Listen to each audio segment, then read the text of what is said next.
ॐ शन्नो मित्रः शं वरुणः शन्नो भवत्वर्यमा शन्न इन्द्रो बृहस्पतिः शन्नो विष्णुरुक्रमः नमो ब्रह्मणे नमस्ते वायो त्वमेव प्रत्यक्षं ब्रह्मासि त्वमेव प्रत्यक्षं ब्रह्म वदिष्यामि ऋतं वदिष्यामि सत्यं वदिष्यामि तन्मामवतु तद्वक्तारमवतु अवतु माम् अवतु वक्तारम् ॐ शान्तिः शान्तिः शान्तिः हरिः ॐ श्रीगुरुभ्यो नमः हरिः ॐ.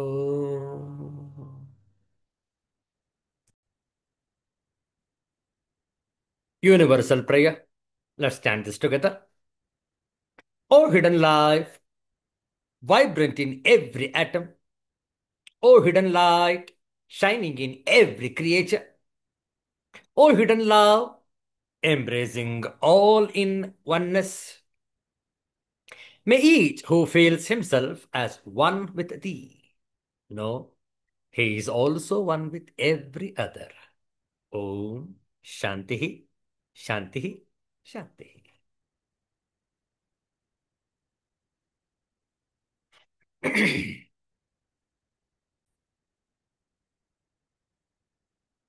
ಇಂದು ಶ್ರಾವಣ ಬಹುಳ ನವಮಿ. ನಿನ್ನೆ ದಿವಸ ಶ್ರೀಕೃಷ್ಣ ಜನ್ಮಾಷ್ಟಮಿಯನ್ನು ಆಚರಿಸಿದೆವು. ಇಂದು ನವಮಿ ತಿಥಿ ಆದಿತ್ಯವಾಸರ. ಅತ್ಯಂತ ಶ್ರೇಷ್ಠವಾದ ದಿವ್ಯವಾದ ಮಂಗಳಕರವಾದಂತಹ ಈ ಭಾನುವಾರದ ಮುಸ್ಸಂಜೆಯಲ್ಲಿ ಶ್ರೀ ವಿಷ್ಣು ಸಹಸ್ರನಾಮದ 10 ಶ್ಲೋಕಗಳ ಪಾರಾಯಣ, 31ರಿಂದ 40ನೆಯ ಶ್ಲೋಕದವರೆಗೆ. ಪ್ರಾರಂಭದಲ್ಲಿ 2 ಧ್ಯಾನ ಶ್ಲೋಕಗಳು. ನಮ್ಮೊಡನೆ ತಾವು ಕೂಡ ಪಾರಾಯಣವನ್ನು ಮಾಡಬಹುದು.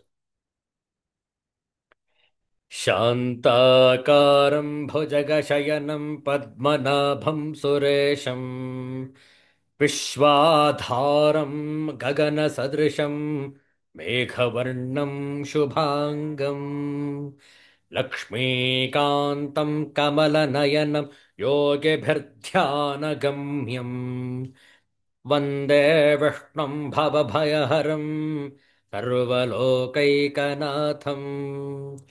ಮೇಘಶ್ಯಾಮಂ ಪೀತಕೌಶೇಯವಾಸಂ ಶ್ರೀವತ್ಸಾಂಕಂ ಕೌಸ್ತುಭೋದ್ಭಾಸಿತಾಂಗಂ ಪುಣ್ಯೋಪೇತಂ ಪುಂಡರೀಕಾಯತಾಕ್ಷಂ ವಿಷ್ಣುಂ ವಂದೇ ಸರ್ವಲೋಕೈಕನಾಥಂ ವಿಷ್ಣುಂ ವಂದೇ ಸರ್ವಲೋಕೈಕನಾಥಂ. ಓಂ ನಮೋ ಭಗವತೆ ವಾಸುದೇವಾಯ. ಅಮೃತಾಂಶೋದ್ಭವೋ ಭಾನುಃ ಶಶಬಿಂದುಸುರೇಶ್ವರಃ ಔಷಧಂ ಜಗತಃ ಸೇತುಃ ಸತ್ಯಧರ್ಮಪರಾಕ್ರಮಃ ಭೂತಭವ್ಯಭವನ್ನಾಥಃ ಪವನಃ ಪಾವನೋ ನಲಃ ಕಾಮಃ ಕಾಮಕೃತ್ಕಾಂತಃ ಕಾಮಃ ಕಾಮಃ ಪ್ರದಃ ಪ್ರಭುಃ ಯುಗಾದಿಕೃದ್ಯುಗಾವರ್ತೋ ನೈಕಮಾಯೋ ಮಹಾಶನಃ ಅದೃಶ್ಯೋ ವ್ಯಕ್ತರೂಪಶ್ಚ ಸಹಸ್ರಜಿತನಂತಜಿತ್ ಇಷ್ಟೋ ವಿಶಿಷ್ಟಃ ಶಿಷ್ಟೇಷ್ಟಃ ಶಿಖಂಡಿ ನಹುಷೋ ವೃಷಃ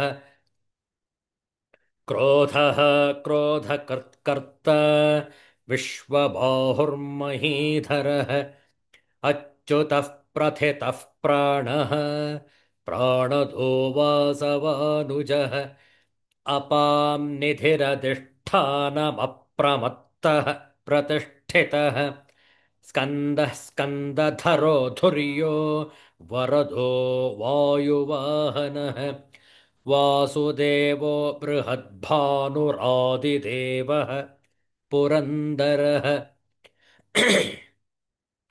अशोकस्तारणस्तारः शूरः शौरिर्जनेश्वरः अनुकूलः शतावर्तः पद्मे पद्मनिभेक्षणः पद्मनाभोरविन्दाक्षः पद्मगर्भः शरीरभृत् महर्धिर्वृद्धो वृद्धात्मा महाक्षोगरुडध्वजः अतुलः शरभो भीमः समयज्ञो हविर्हरिः सर्वलक्षणलक्षण्यो लक्ष्मीवान् समितिञ्जयः विक्षरो रोहितो मार्गो हेतुर्दामोदरः सहः महीधरो महाभागो वेगवानमिताशनः ॐ शान्तिः शान्तिः शान्तिः हरिः ॐ श्रीगुरुभ्यो नमः हरिः ॐ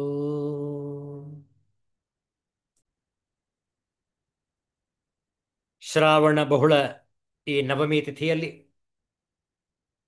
ಈ ಶುಭವಾದ ಆದಿತ್ಯವಾಸರದ ಮುಸ್ಸಂಜೆಯಲ್ಲಿ ಅಷ್ಟಾಕ್ಷರಿ ಮಂತ್ರದ ಜಪವನ್ನು ಮಾಡೋಣ. 2 ನಿಮಿಷ ನಾವು ಹೇಳಿಕೊಟ್ಟ ನಂತರ ತಾವು ಪುನರಾವರ್ತಿಸಬಹುದು. ನೇರವಾಗಿ ಕುಳಿತುಕೊಳ್ಳಿ. ಕಣ್ಣುಗಳು ಸಹಜವಾಗಿ ಮುಚ್ಚಿರಲಿ.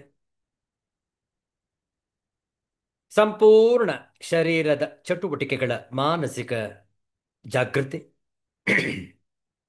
ಹೃದಯದ ಬಡಿತ, ನಾಡಿಗಳ ಮಿಡಿತ, ರಕ್ತ ಪರಿಚಲನೆ ಪ್ರತಿಯೊಂದನ್ನು ಕೂಡ ಮಾನಸಿಕವಾಗಿ ಗಮನಿಸಿ. ಉಸಿರಾಟದ ಗಮನ,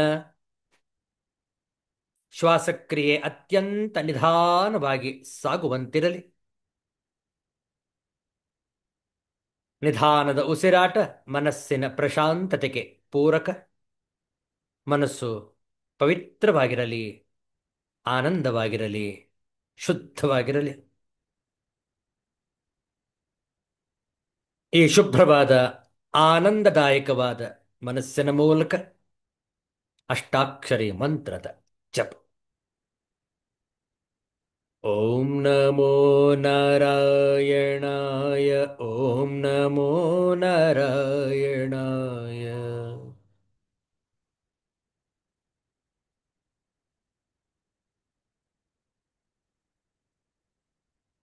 ಓಂ ನಮೋ ನಾರಾಯಣಾಯ, ಓಂ ನಮೋ ನಾರಾಯಣಾಯ.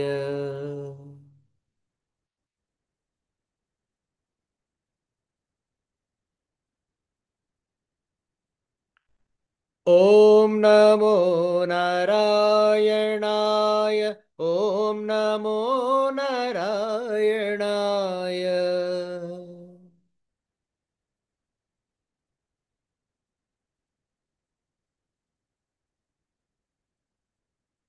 ಓಂ ನಮೋ ನಾರಾಯಣಾಯ, ಓಂ ನಮೋ ನಾರಾಯಣಾಯ.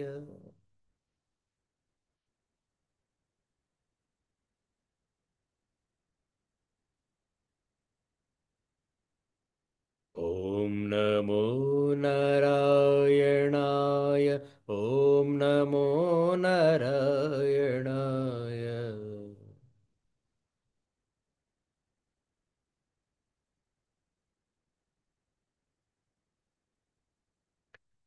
ಓಂ ನಮೋ ನಾರಾಯಣಾಯ, ಓಂ ನಮೋ ನಾರಾಯಣಾಯ.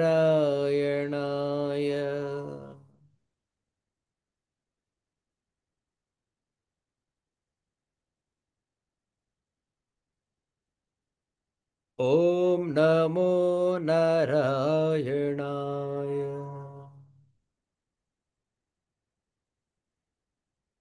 ಓಂ ನಮೋ ನಾರಾಯಣಾಯ.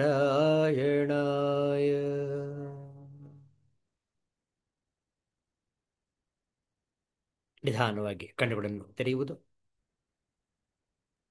ಶ್ರೀಮದ್ ಭಗವದ್ಗೀತೆಯ ಅಧ್ಯಯನವನ್ನು ಮುಂದುವರಿಸೋಣ. ತಮ್ಮ ಪವಿತ್ರವಾದ ಶ್ರೀಮದ್ ಭಗವದ್ಗೀತಾ ಪುಸ್ತಕವನ್ನು ತೆರೆಯುವುದು. ಒಂದು ಭಜನೆಯನ್ನು ಮಾಡಿದ ನಂತರ ಶ್ರೀಮದ್ ಭಗವದ್ಗೀತಾ ಪಾರಾಯಣವನ್ನು ಕೂಡ ಮಾಡೋಣ.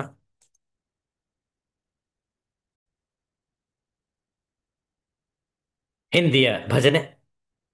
ಹರಿನಾಮ್ ಹಿ ಸಹಾರಾ ಹೈ. ಭಗವಂತನ ನಾಮವೇ ನಮಗೆ ಆಶ್ರಯ. ಅತ್ಯಂತ ಸೊಗಸಾಗಿದೆ, ಅತ್ಯಂತ ಅರ್ಥಗರ್ಭಿತವಾಗಿದೆ ಈ ಹಿಂದಿ ಭಜನೆ. ಹೇಳಿಕೊಡ್ತೇವೆ, ತಾವು ಪುನರಾವರ್ತಿಸಬಹುದು. ಗೋವಿಂದ ಮೇರಿ ಯಹ ಪ್ರಾರ್ಥನಾ ಹೈ,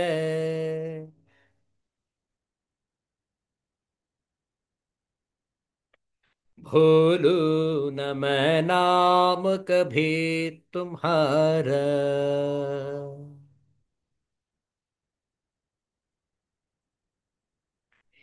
ये नाम तेरे दिन रात गाऊं,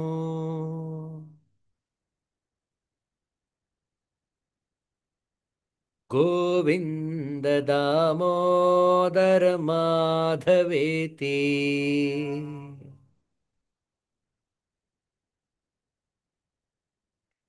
हे कृष्ण हे यादव हे सखेति।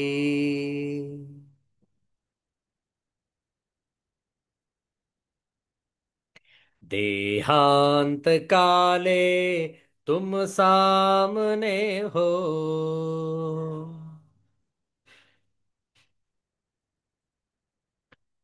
वंशी बजाते मन को लुभाते।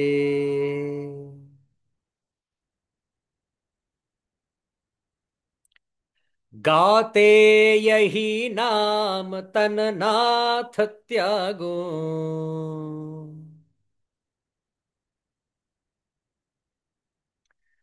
गोविंद दामोदर माधवेति।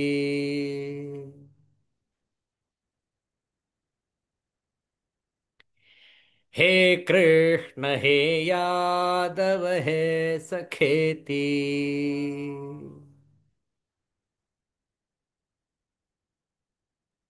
प्यारे जरा तो मन में विचारो,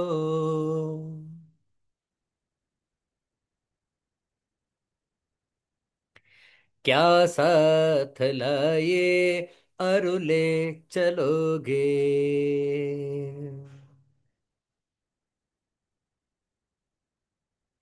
जाए यही साथ सदा तुम्हारे,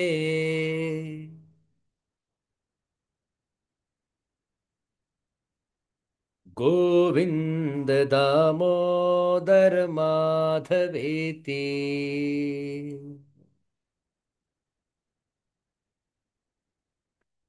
हे कृष्ण हे यादव हे सखेति।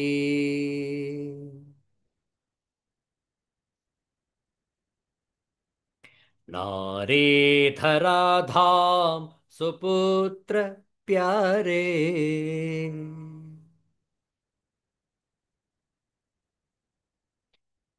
कलत्र सद्बांधव मित्र सारे।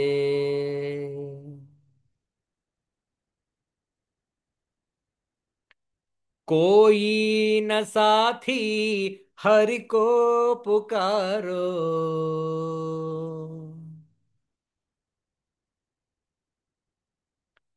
गोविंद दामोदर माधवेति।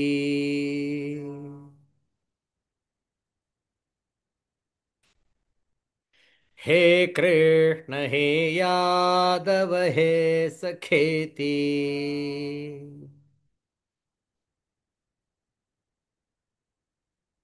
नाता भला क्या जग से हमारा,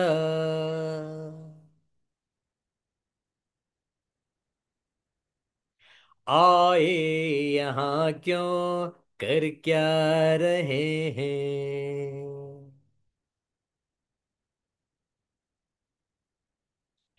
सोचो विचारो हरि को पुकारो।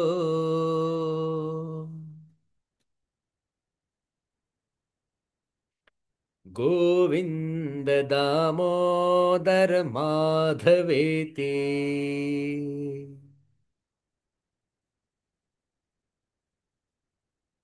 हे कृष्ण हे यादव हे सखेति।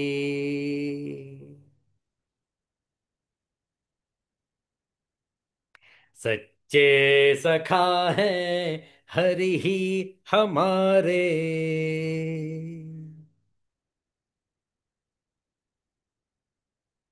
माता पिता शील सुबंधु प्यारे।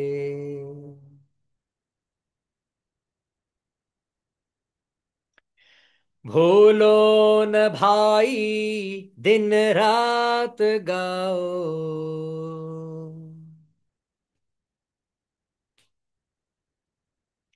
गोविंद दामोदर माधवेति।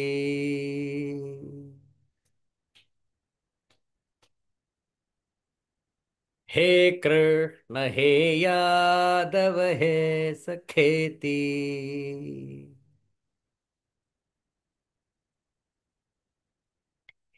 हे कृष्ण हे यादव हे सखेति।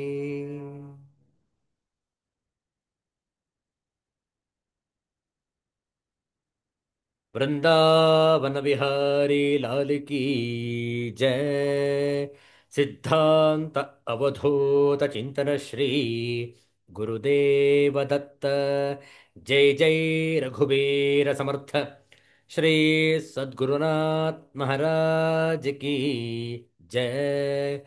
हर हर नमः पार्वती पतये। हर हर महादेव ಶಂಭೋ. ಶ್ರೀಮದ್ ಭಗವದ್ಗೀತೆಯ ಪಾರಾಯಣ ಹಾಗೂ ಮನನ 12ನೆಯ ಶ್ಲೋಕದಿಂದ ಆರಂಭ. 15ನೆಯ ಅಧ್ಯಾಯ ತಾವು ಪುನರಾವರ್ತಿಸಬಹುದು ನಾವು ಹೇಳಿಕೊಟ್ಟ ನಂತರ. ಓಂ ಶ್ರೀ ಪರಮಾತ್ಮನೇ ನಮಃ.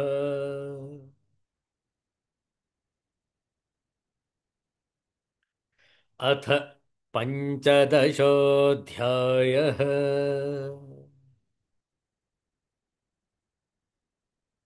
पुरुषोत्तमयोगः. श्रीभगवानुवाच यदादित्यगतं तेजः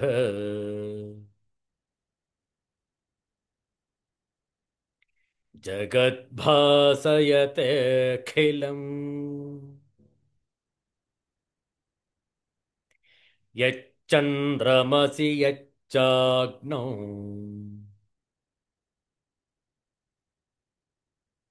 तत्तेजो विद्धि मामकम्.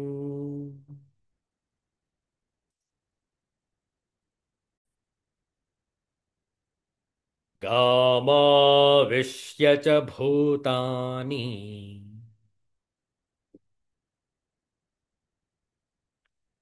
धारयाम्यहमोजसा.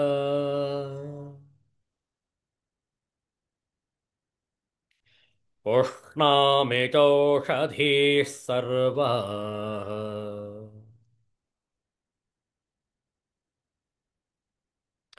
सोमो भूत्वा रसात्मकः.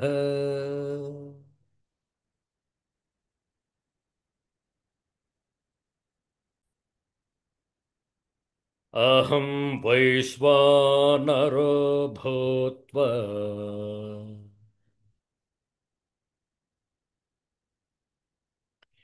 प्राणिनां देहमाश्रितः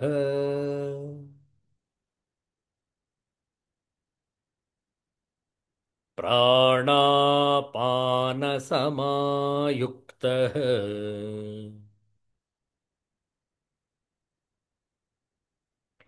ಪಚಾಮ್ಯನ್ನಂ ಚತುರ್ವಿಧಂ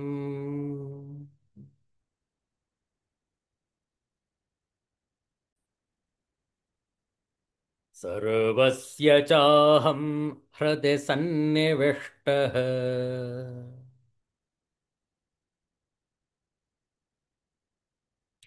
ಮತ್ತಃ ಸ್ಮೃತಿರ್ಜ್ಞಾನಮಪೋಹನಂಚ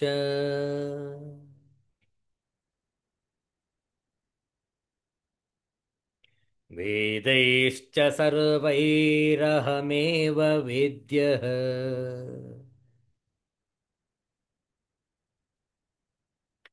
ವೇದಾಂತಕೃತ್ ವೇದವಿದೇವ ಚಾಹಂ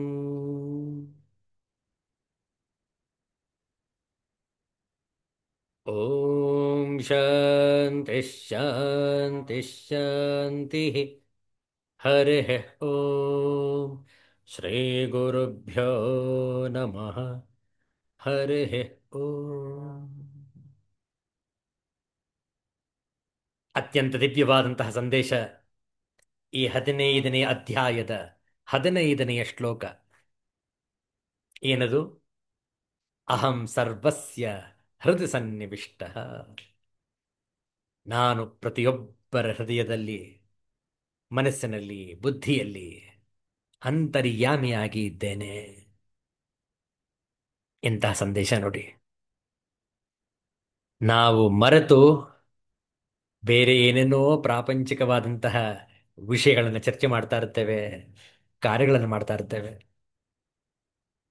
ಭಗವಂತ ಸಾಕ್ಷಿ ರೂಪದಲ್ಲಿ ನಮ್ಮ ಹೃದಯದಲ್ಲೇ ಅಡಗಿ ಕುಳಿತಿದ್ದಾನೆ.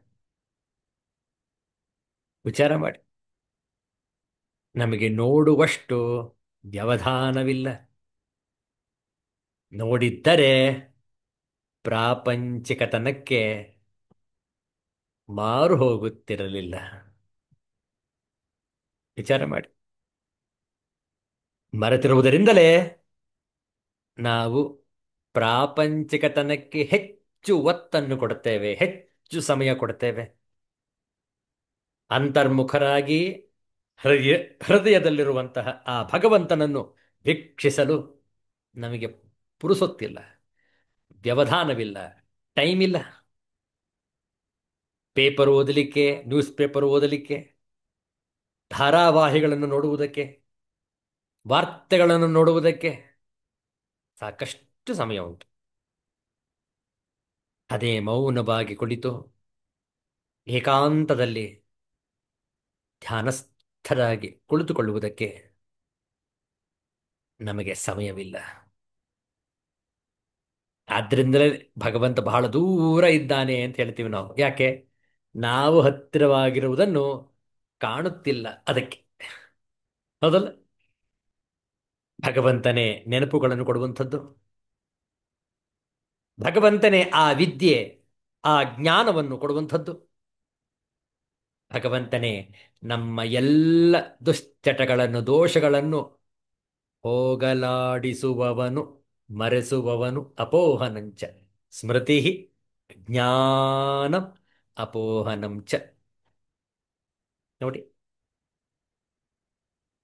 ಆದ್ರಿಂದಲೇ ಭಗವಂತನೇ ಅವನನ್ನು ಅರಿಯುವುದೇ ಜೀವನದ ಪರಮ ಲಕ್ಷ್ಯ, ಚರಮ ಲಕ್ಷ್ಯ. ವಿಚಾರ ಮಾಡಿ. ಆದ್ರೆ ಆ ಲಕ್ಷ್ಯವನ್ನೇ ನಾವು ದೂರ ಇಟ್ಬಿಟ್ಟಿದ್ದೇವೆ. God is not at all our goal, isn't it? ಸರ್ವೈಹಿ ವೇದೈಹಿ ವೇದ್ಯ. ಎಲ್ಲ ವೇದಗಳ ಮೂಲಕ ತಿಳಿದುಕೊಳ್ಳಬೇಕಾದಂತಹ ಶ್ರೇಷ್ಠನು ಭಗವಂತನೇ. ಅದಕ್ಕೋಸ್ಕರವೇ ವೇದವನ್ನು ಅಧ್ಯಯನ ಮಾಡುವಂಥದ್ದು, ಬೇರೆ ಯಾವುದೇ ಕಾರಣಕ್ಕಲ್ಲ.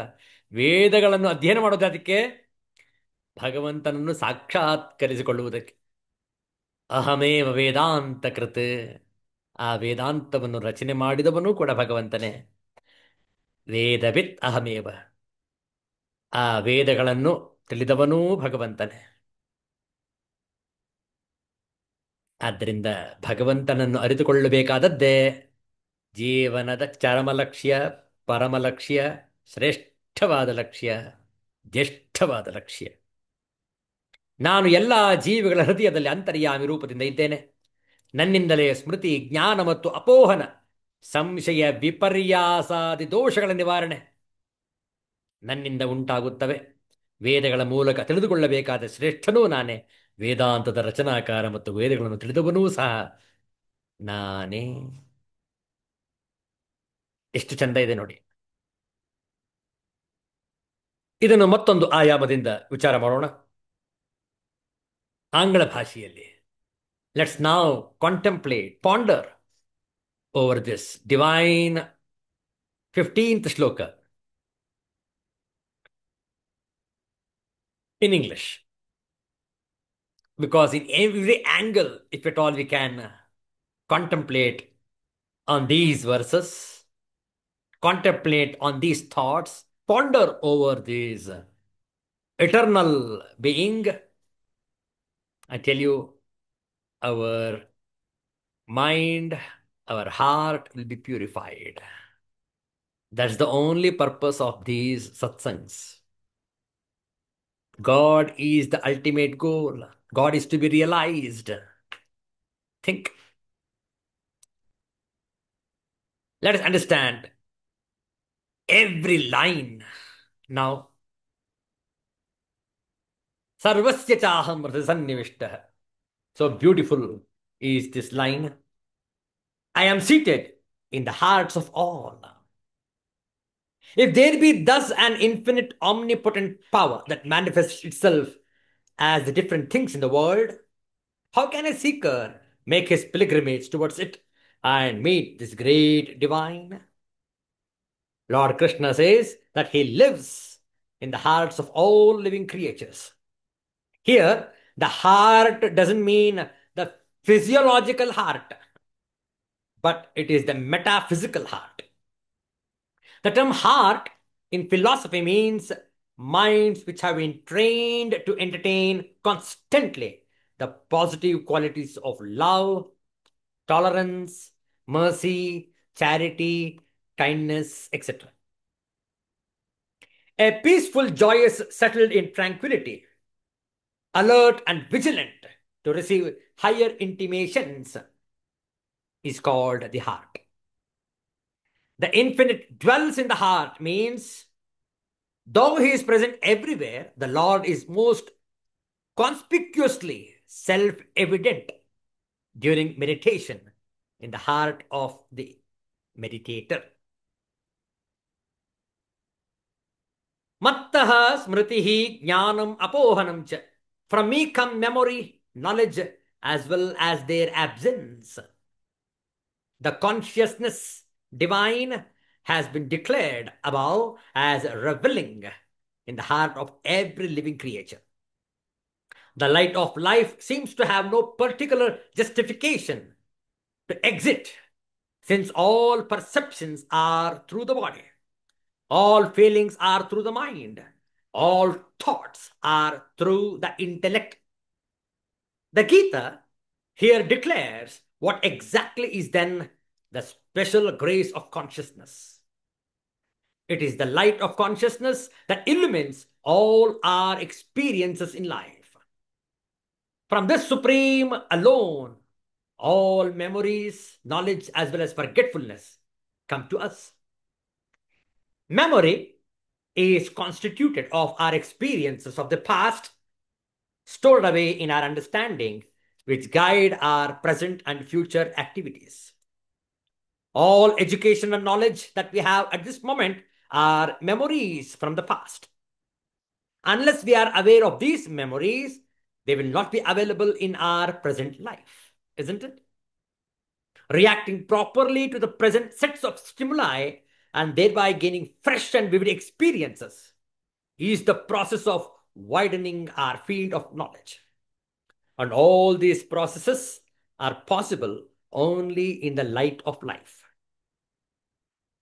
Acquisition of new knowledge presupposes our capacity to give up our earlier false notions. Imperfect knowledge gets weeded out when a person is cultivating new knowledge. A capacity to forget in an essential prerequisite. It is an essential prerequisite in acquiring fresh knowledge, isn't it? This stanza explains that all these subjective activities, mental and intellectual, arise from and are maintained by the conscious principle, the Lord Himself.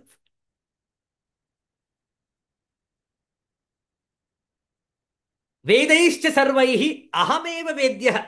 It is I that is to be known by all the Vedas. In all the scriptures of the world, including the various portions of all the Vedas, in Bharata, Krishna says this infinite consciousness is the one common factor that has been extolled and adored. To realize this is to reach the goal of life, the fulfillment of existence. The consciousness that revels in the hearts of all living creatures is the non-dual immortal reality, the all-pervading, and it is the only substratum for the pluralistic world of experiences. Vedanta krit Vedavit eva cha aham. I am indeed the author of the Vedanta as well as the knower of the Vedas. Since consciousness alone is the eternal reality and everything else is a projection upon it, the very essence in everything, as expressed in the Vedas, also is this consciousness alone. The seeker who listens to the Vedas reflects upon their wisdom and ultimately comes to experience the fulfillment of his life. Is also at no stage anything other than the same consciousness. In short, it has been said that the consciousness is the light in the sun. It is the same consciousness that fertilizes the earth. The consciousness as moonlight supplies food value to the plant kingdom. It is the truth itself as the body warmth that presides over the assimilation of the food within the body and supervises the process of life's transactions with the world outside. And it is the same light of consciousness that makes it possible for us to gain experiences, to store away knowledge, and to replace ignorance with better knowledge.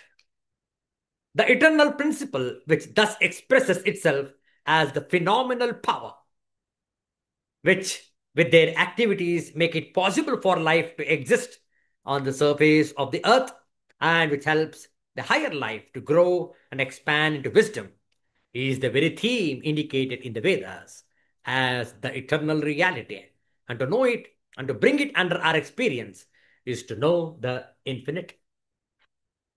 Till now, the earlier verses have enumerated the glories of Narayana, the blessed Lord, as manifested through the various vehicles, such as the sun, the moon, the earth, the body, the mind, and the intellect. Now, in the following verses, Lord Krishna points out the true nature of the infinite as the unconditioned Nirupadhika, all-pervading Sarvagataha, and eternal Nitya. This infinite reality transcends all intellectual concepts such as the finite and the infinite, as the perishable and the imperishable. Sarvasya chaham hridasannivishtaha mattaha smritihi jnanam apohanancha vedaischa sarvairahameva vedyah vedanta krit veda videva chaham. So beautiful, isn't it? We need to ponder over these thoughts again and again. Shravana, after Shravana is Manana, and after Manana is the Nididhyasana. That has to be implemented in one's life. The knowledge should blossom as one's own experience. Let's meet again next week to continue with the thoughts of Purushottama Yoga. Let's conclude today's session, today's satsang with the Shanti mantra. ॐ सर्वे भवन्तु सुखिनः सर्वे सन्तु निरामयाः ಸರ್ವೇ ಭದ್ರಾಣಿ ಪಶ್ಯಂತು ಮಾ ಕಶ್ಚಿತ್ ದುಃಖಭಾಗ್ ಭವೇತ್. ಓಂ ಶಾಂತಿ ಶಾಂತಿ ಶಾಂತಿ. ಹರಿ ಓಂ. ಶ್ರೀ ಗುರುಭ್ಯೋ ನಮಃ. ಹರಿ ಓಂ. ಮತ್ತೆ ಭೇಟಿಯಾಗೋಣ. ಎಲ್ಲರಿಗೂ ಒಳಿತಾಗಲಿ, ಎಲ್ಲರಿಗೂ ಶುಭವಾಗಲಿ. ಜೈ ಶ್ರೀ ಗುರುದೇವ ದತ್ತ.